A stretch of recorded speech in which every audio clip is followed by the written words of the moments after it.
कभी रात में आसमान को देखकर ये ख्याल आया है कि क्या हम यहाँ अकेले हैं? ये सवाल नया नहीं है, पर इतिहास में कुछ ऐसी ऑफिशियल रिपोर्ट्स हैं जो इशारा करती हैं कि शायद हम अकेले नहीं हैं। और यही वो ख्याल है ना, जो सदियों से हमें अपनी ओर खींचता रहा है। क्या इस पूरे ब्रह्मांड में हम ही हैं, या जैसा कि कुछ डीक्लासिफाइड गवर्नमेंट फाइल्स बताती हैं कि हमें देखा जा रहा है?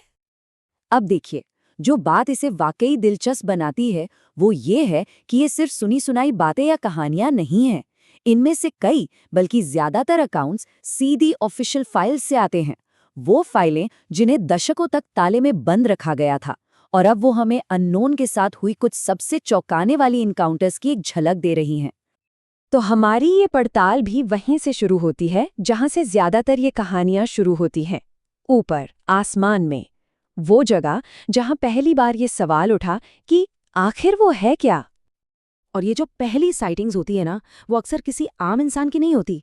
ये होते हैं पायलट्स, मिलिट्री के लोग, रडार ऑपरेटर्स, मतलब वो लोग जिन्हें आसमान को पढ़ने की ट्रेनिंग दी जाती है।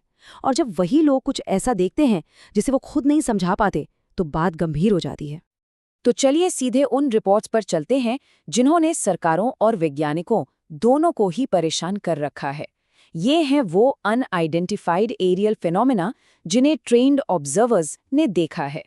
ये सिलसिला दशकों से चला आ रहा है। 1952 में वॉशिंगटन डीसी के ऊपर, फिर 2015 में यूएस नेवी के पायलट्स, लगातार मिलिट्री के लोगों ने ऐसी चीज़ों को रिपोर्ट किया है जो हमारी टेक्नोलॉजी से मीलों आगे हैं। सोचिए ज़रा, 1976 में तेहरान के ऊपर एक फाइटर पायलट एक चमकती हुई चीज़ पर मिसाइल दागने ही वाला था कि उसके सारे सिस्टम अचानक रहस्यमयी तरीके से बंद हो गए। तो ऐसा क्या है इन चीज़ों में जो इतने ट्रेन लोगों को भी हैरान कर देता है? ये ऑब्जेक्ट्स ऐसी हरकतें करते हैं जो हमारी जानी पहचानी टेक्नोलॉजी के बस की बात नहीं है। प्रोपल्शन का कोई निशान नहीं, ना पंख, ना इंजन, न धुआं। ये पलक झपकते ही रफ्तार पकड़ लेते हैं, ऐसे अचानक मोड़ लेते हैं जो कोई भी इंसान पायलट झेल ही ले सकता। और तूफानी हवाओं में भी एक जगह पर टिके रह सकते हैं, और तो और आसपास के इलेक्ट्रॉनिक सिस्टम को भी ठप कर देते हैं। और यहीं से पायलट केनेथ हर्नॉल्ड की एक बात से पानी पर उछलती तश्तरियों जैसी इस पूरी घटना को अपना मशहूर नाम मिला, फ्लाइंग सॉसर या उड़न तश्तरी। लेकिन तब क्या होता है जब ये उड़न तश्तरियां सिर्फ आसमान में नहीं रहती, बल्कि जमीन पर उतर आती हैं? अब हम उन किस्सों की बात करेंगे जब ये मुठभेड़ें आसमान से जमीन पर आ गईं, जब दूर से देखना आमने सामने के इनकाउंटर में बदल गया। 1964 का सोकोरो का मामला देखिए।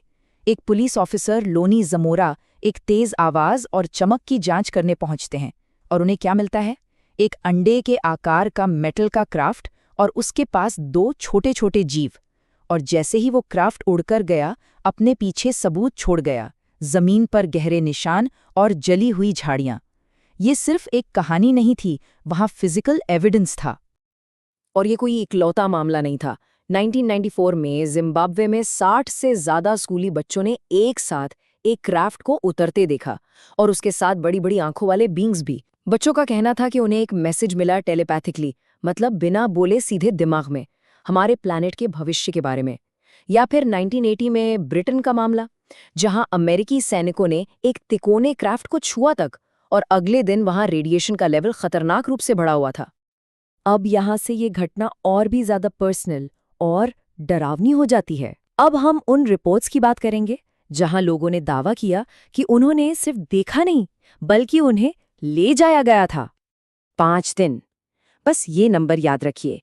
1975 में एक लकड़हारे ट्रेविस वॉल्टन एक अजीब एनकाउंटर के बाद पूरे 5 दिनों तक गायब हो गए, और जब वो लौटे तो उनकी कहानी ने पूरी दुनिया को हिलाकर रख दिया। ट्रेविस वॉल्टन की कहानी में 2 पहलू हैं। एक वो जो उनके साथियों ने बाहर से देखा, एक भयानक मंजर, एक क्राफ्ट से निकली रोशनी की बीम ने वॉल्टन को उठाकर जमीन पर पटक दिया। पर ट्रेविस की अपनी यादें वो अंदर से शुरू होती हैं, एक टेबल पर जहां वो अजीब बड़ी आंखों वाले जीवों से घिरे हुए थे। लेकिन वॉल्टन की कहानी इस तरह की पहली कहानी नहीं थी। इससे भी पहले 1961 में बार्नी और बेटी हिल के केस ने कुछ ऐसे पैटर्न सेट कर दिए थे जो बाद में अबडक्शन की कहानियों में बार बार सामने आए, जैसे मिसिंग टाइम, मतलब घंटों या दिनों का वो हिस्सा जिसकी किसी को कोई याद ही नहीं होती, और हिप्नोसिस के बाद सामने आने वाली अजीब मेडिकल जांच की डरावनी यादें। तो आसमान में रोशनी से लेकर जमीन पर उतरे जीवों और फिर अबडक्शन की इन कहानियों तक, इन सब में हम कोई पैटर्न या सबूत कैसे ढूंढें? कहाँ से शुरू करें?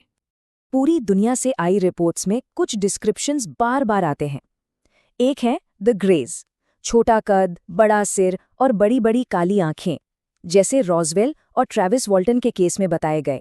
और दूसरे हैं द ह्यूमनॉइड्स, जो अक्सर काफी लंबे होते हैं, 10 फुट तक भी, और मेटालिक सूट पहने होते हैं, जैसा लेक बेकाल और वोरोनिश की रिपोर्ट्स में मिलता है। ये जो बार बार एक जैसे विवरण आ रहे हैं, ये एक पैटर्न की तरफ तो इशारा करते हैं।